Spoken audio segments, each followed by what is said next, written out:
Listen to this. It said, I've led a toothless life. I've never bitten into anything. I was waiting. I was reserving myself for later on.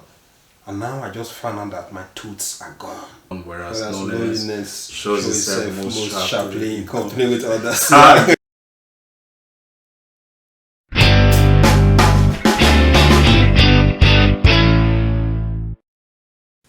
The solitary man, on the contrary, is alone and therefore can be together with himself, since men have the capacity of talking with themselves. In solitude, in other words, I am by myself together with myself and therefore two in one. Whereas in loneliness, I am actually one, deserted by all others. This sure needs some explanation. Would you mind reading that again, please? Sure, I mean, it says, in solitude, in other words, I am by myself together with myself and therefore two in one. Whereas in loneliness, I am actually one, deserted by all others. This, I mean, it needs a lot of explanation. It sounds really interesting.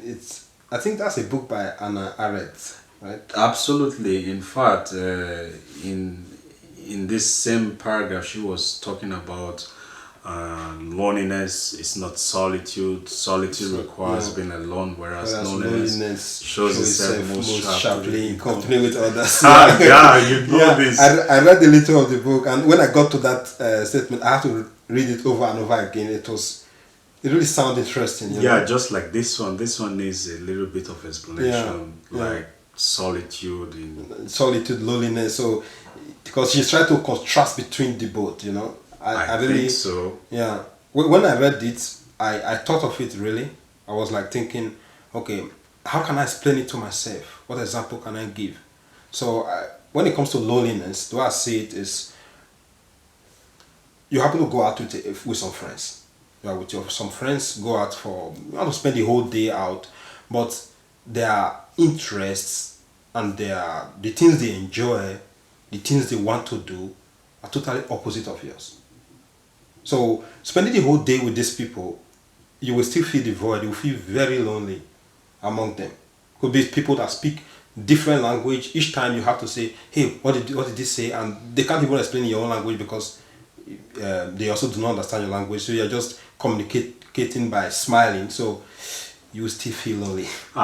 Definitely, I kind of see that. Even though you're in a company with people that maybe you call friends or people you're getting to know, but if their interests and the things that they want to do are kind of different from yours, then you feel definitely lonely. I do get that. That's a good one.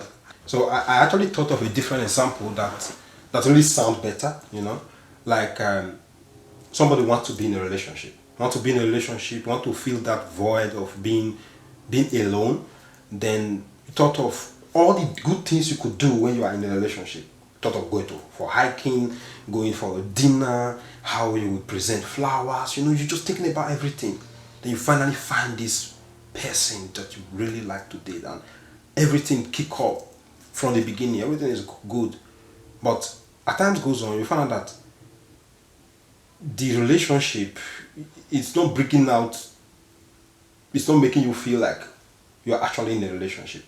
It's not fulfilling your need for wanting to be in a relationship. So even when you spend the whole time with this person, you still go home, you still feel empty. Wow, so the loneliness is still there. I can definitely understand that, but I mean, fair enough. What you just explained is like one part of what she said, which is loneliness. Yeah. What about then the part when it says solitude? Yeah, solitude is a state of seclusion or isolation by wish or circumstances. So I thought of a case where somebody received a message, or it could be a phone call that somebody you care about so much just passed out.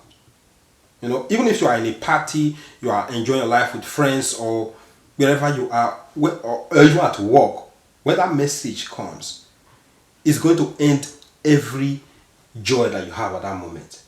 You may not want to be with anybody. You just want to be alone. even sometimes, even the boss at some workplace, most workplace, they tell you, hey, you need to go home. You really need some time off. So that time that you need some time off to mourn in solitude is because it's by wish. Now, you want to be alone because you need that time for yourself. And also because of the circumstances that just happened, something that just happened, exactly. So you need the time. You need the time to be alone. So if I have to like break it down, what you explaining, is that when it comes to loneliness is something that is not by wish. Yes, it's not by wish at all. But on the other hand, when it comes to solitude, it's something that can be by wish, something that you decide. You want to take time for yourself. You want to take time to meditate, to be, just by yourself, to do something, Thoughts that came to my mind when it comes to taking time to meditate, it could also be in the case of a relationship. When it comes to the aspect of loneliness, we try to give an example of relationship, that somebody's in a relationship, but the relationship is not fulfilling his need to be in a relationship. But when it comes to solitude, and in a relationship, everything seems to be going well, but when you try to evaluate how you were and how you are now, you find out that the relationship is only bringing the worst in you. So when it comes to that situation, even married couples do it. They feel like, okay, I need some break. We need a break to think this over, because we're having a lot of argument. We're having a lot of things that doesn't work for us. So we need this time to think, to know whether we should go forward or we should actually break it off. So that moment, because you are not saying that I want to look for somebody else or you try to replace somebody. No, you are not feeling lonely, feeling empty, but you just feel like you're not being fulfilled. So you just need to meditate. Wow, that was a great explanation. Yeah, it's really great. I really like it. There are some of these books, when you read them, you see some statements. You take the statement, you read it again, it will be like, okay, this person is actually trying to bring out a quote here. When you pull out that word and write it, you find out that it's a quote on its own, because a quote is like a word that you need to think about it to understand the meaning. So when you read that sentence, I was like, somebody is talking about a quote that I can remember that I have read before. It's like a quote. I really like it. It reminds me of a quote I read some time ago. I can't really remember the book I read it from.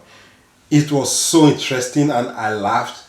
Then after the whole excitement, I found that, hey, do you really understand what this quote is talking about? Yeah. So I have to write it down, Now, what was the quote? Listen to this. It said, I've led a toothless life.